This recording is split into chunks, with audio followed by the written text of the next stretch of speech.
When I heard Ray Liotta passed away, I was on my break at work. My aunt sent me a text saying, "Hey, did you hear Ray Liotta passed away?" I said, "What? No, Ray Liotta."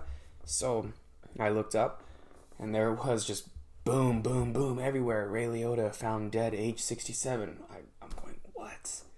No, no, Ray Liotta? Now, a lot of people are going to be asking, how did such a beloved yet intense actor pass away so suddenly at just 67 years old? He was just having a resurgence. He was with Jennifer Lopez in Shades of Blue. I love Shades of Blue, by the way. It's one of my favorite TV shows. To see Ray Liotta and Jennifer Lopez working together, the last dynamic duo I ever imagined working together would have been J-Lo and Liotta.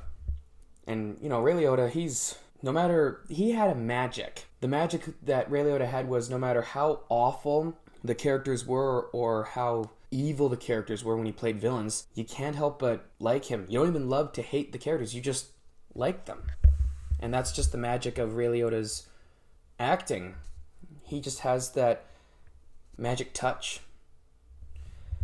And the first time most people my generation remember Ray Liotta from Jerry Seinfeld's B movie, DreamWorks B movie, which was one of my childhood favorites. I remember hearing when his name popped up, Ray Liotta, Private Select.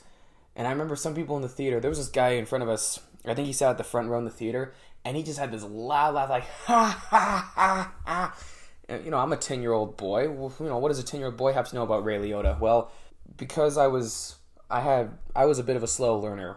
As an autistic person, I was a bit of a slow learner, so my mom had the magic of using smaller words to help me kind of identify who Ray Liotta is or was. And she said, "Oh, he's a scary actor. He usually does scary movies." And I'm going, oh, "Okay."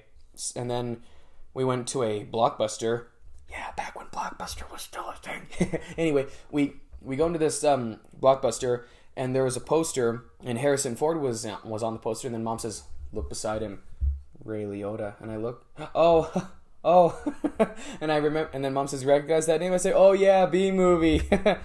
And another interesting thing about Ray Liotta, he also took another turn for family films or family entertainment, including making a guest appearance in Modern Family and the SpongeBob SquarePants TV show. I actually remember that TV show when that episode aired, and I'm going, special guest Ray Liotta. I'm going, what? My mom didn't believe me. And my mother said, "I'm guessing that's Ray Liotta." And I'm going, I don't know. It certainly didn't sound like him. When I look back, it's hard. It's a bit of a hit and miss. Either you think it's Ray Liotta, but yeah, either they pitched his voice a little bit or not. So it's cool to remember that younger people younger than me, remember who Ray Liotta is, thanks to his family entertainment-ish films. And plus, he also made appearances in a couple of Adam Sandler's movies, and then he was in the Many Saints of Newark with the Sopranos prequel. What I love about Ray Liotta was just how intense he was. Even in his comedies, even when he took turns for comedy, he was pretty tense. When he was intense in comedy, it was funny.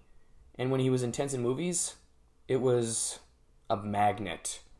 Goodfellas, Field of Dreams, Iceman. I think of all the mafia films that I've seen him in, I'd say his most intense yet drawing performance that I like is in the Iceman movie, the Richard Kuklinski movie, Iceman.